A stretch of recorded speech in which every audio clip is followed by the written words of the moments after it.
Belanda Timur, gagasan yang amat berhormat Menteri Besar, tetap menjadi agenda utama pembangunan ekonomi Kedah. Kerajaan negeri kini memberi penumpuan kepada kaedah peladangan dan pertanian berskala besar. Dalam masa yang sama, pengusaha pertanian berskala kecil sentiasa disokong bagi meningkatkan hasil pengeluaran.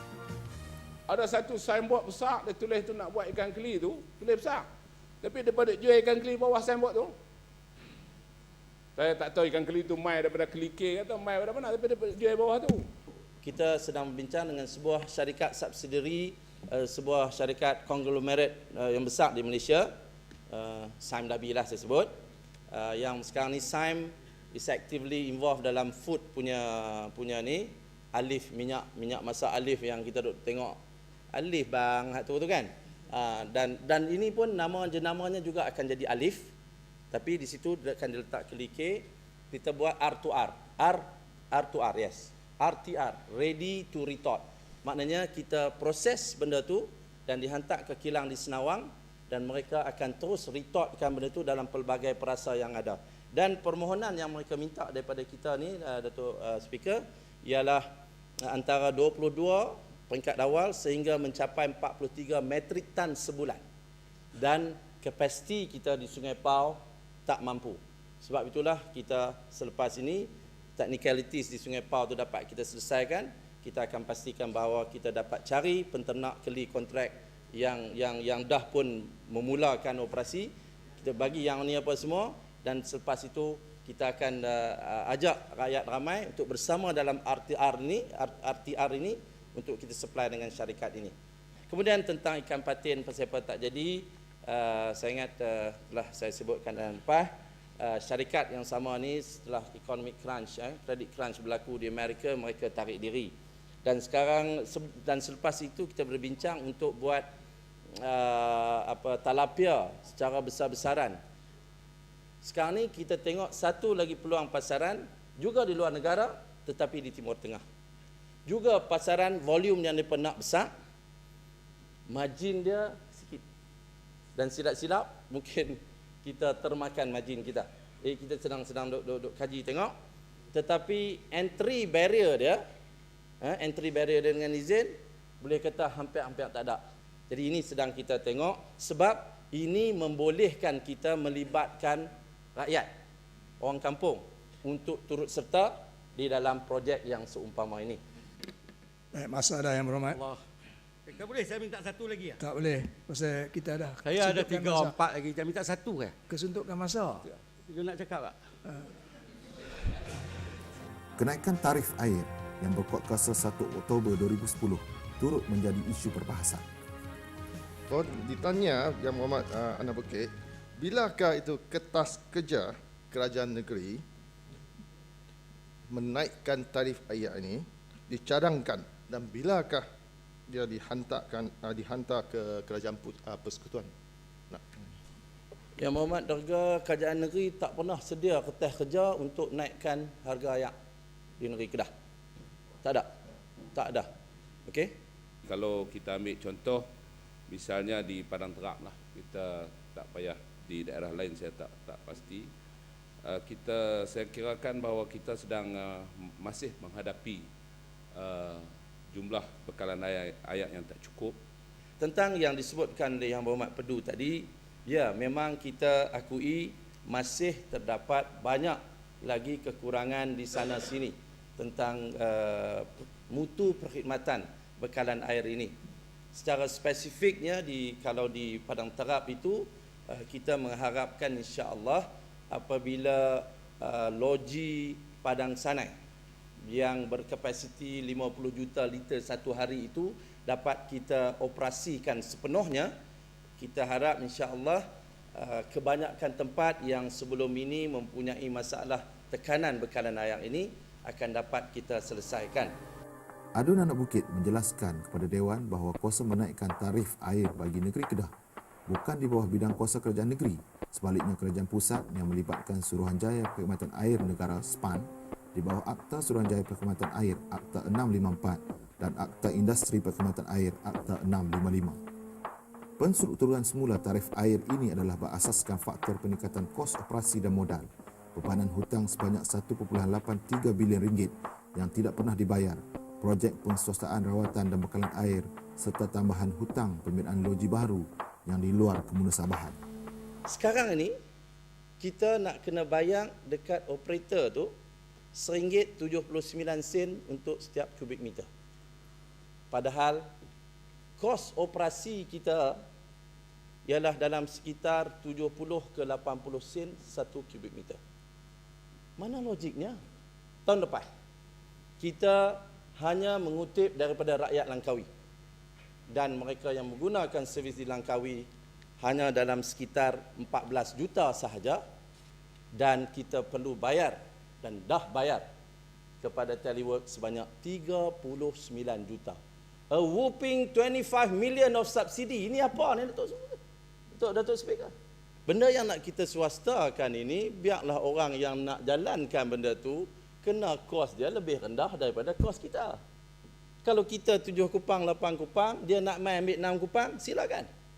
Kalau kita 7 kupang, 8 kupang, dia gasak RM1 7 kupang 9 duit kat kita, ini pengswastaan apa? Ini perpiratean. Bukan pengswastaan. Saya minta laluan Saya banyak Datuk Speaker, saya banyak benda yang saya nak pasal hari sentuh. ni saya nak Saya kena tak benarkan. Dia tak benarkan. Saya Dia tak saya tak nak boleh. kena berjelas pasal tuduhan. Tak benarkan. Tuduhan kat Tuduhan siapa? kata perpiratean tu. Bukan. Kuah. Saya nak kena Kuah duduk, tuduhan. Zat. Saya tak Dia bagi tidak dalam, menuduh saya tak bagi Kuah. Kenapa yang Kuah terasa sangat? Dia tak sebut pun pasal Pasal Langkawi, Langkawi. Langkawi bukan hak Kuah. Sebagai orang Langkawi tadi. Ini saya bercakap tentang kepentingan rakyat Kedah dan kerajaan Kedah. Saya tak berniat untuk menyinggung, menyentuh siapa-siapa tak.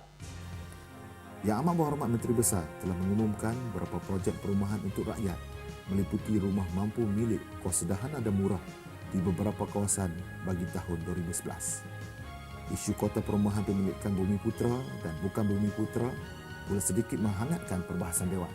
Kita sekarang ini sedang menyediakan satu dasar perumahan negeri yang akan meliputi, ini baru dasar awal yang ada sekarang ini, dasar awal baru, dasar negeri yang akan meliputi apa keperluan pertumbuhan ekonomi untuk pertumbuhan penduduk dan juga keperluan rumah untuk lagi 10 tahun. Apa pertumbuhan yang kita nak lihat dari segi kaum juga kita nak tengok. Sebab kita sebagai kerajaan, kita nak jamin supaya semua orang dapat rumah. Kuota 50% ini belum selesai. Mengenai kota perumahan, saya nak sambung yang tadi. Sebab kota perumahan ni sebenarnya dia jadi popular ni, 50-50 ni dia jadi satu angka popular. Sebenarnya 50-50 ni macam saya katakan ini, dia sebenarnya mewakili tak sampai 20% ya daripada isu. Itu pun kau melibatkan shopping. Dasar yang kita buat kita tak ubah, cuma ada sikit pembaharuan yang kita buat. Itu bagi tanah Malay Reserve 100%. Itu masalah perlembagaan. Kalau kita ubah syarat pun Malay Reserve 100% untuk orang Melayu berdasarkan perlembagaan. Kalau tanah tu freehold, di mana-mana pun dalam negeri Kedah ni 30-70. Tapi kalau tanah tu dalam zon Malay Reserve, itu makna kata banyak tak banyak diberi kelonggaran. Dasar hak kita terima. Tanah tu tanah Malay Reserve, tetapi dimiliki oleh orang bukan Melayu. Ini dia berlaku sebab dia miliki sebelum merdeka, dia tak boleh nak diubah.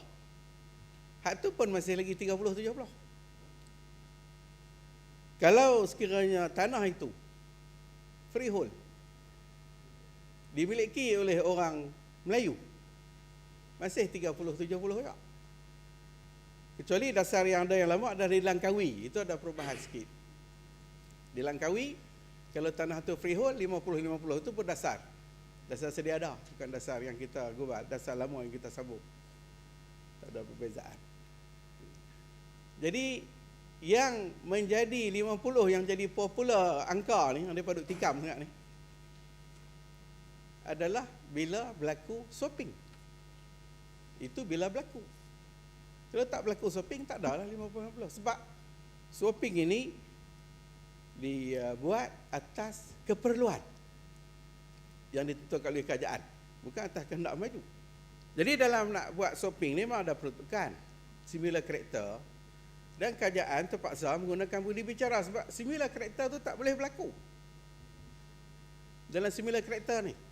Nak supaya berlaku swapping ni dalam tanah yang sama jenis. Sama jenis. Kalau kata tanah ni dalam kawasan pembangunan, kena daerah ni dalam kawasan pembangunan. Kalau nak cakap dalam sama jenis. Ya, ada syarat pertanian. Sama luas. Itu boleh dapat sama luas. Tetapi apabila nak jadikan dia punya di segi nilai yang terlalu jauh sangat beza, itu pun satu masalah juga. Jadi dia tak dapat memenuhi. Jadi di situ kita kata terpaksa digunakan satu budi bicara perundingan yang dibenarkan dalam sudut itu. Adun Pekalan Kundor menegaskan bahawa isu Kota 50-50 yang hanya melibatkan tanah reserve Melayu yang ditukar ganti serta dipindah status kepada pemilikan bebas bukanlah bermotifkan perkauman. Selain melindungi tanah reserve Melayu yang semakin susut, tujuan utamanya ialah menyusun semula masyarakat di penempatan baharu, khususnya kawasan bandar, supaya tidak dimonopoli kaum tertentu sebagaimana pernah terjadi di bawah dasar pecah dan perintah kolonial Inggeris sebelum era kemerdekaan. Sebab itu saya kata saya bangkit bukan bercakap pasal perkauman, cakap macam mana penempatan baru ni naklah disusun semula. Sebab itu dalam kes swapping ini sebenarnya untuk di Al-Astaq ni yang kita tengok Al-Astaq ni hampir lebih daripada 90% permohonan-permohonan yang dibuat oleh pemaju bagi tanah reserve Melayu ni masa dulu ni dan hak duk kita terima lah ni semua swapping. Cuma lepas kita kata lah no, swapping tak boleh dah. Sebab saya nak sebutkan di sini apa yang berlaku. Mungkin yang Muhammad Exco yang lepas tak apa sedar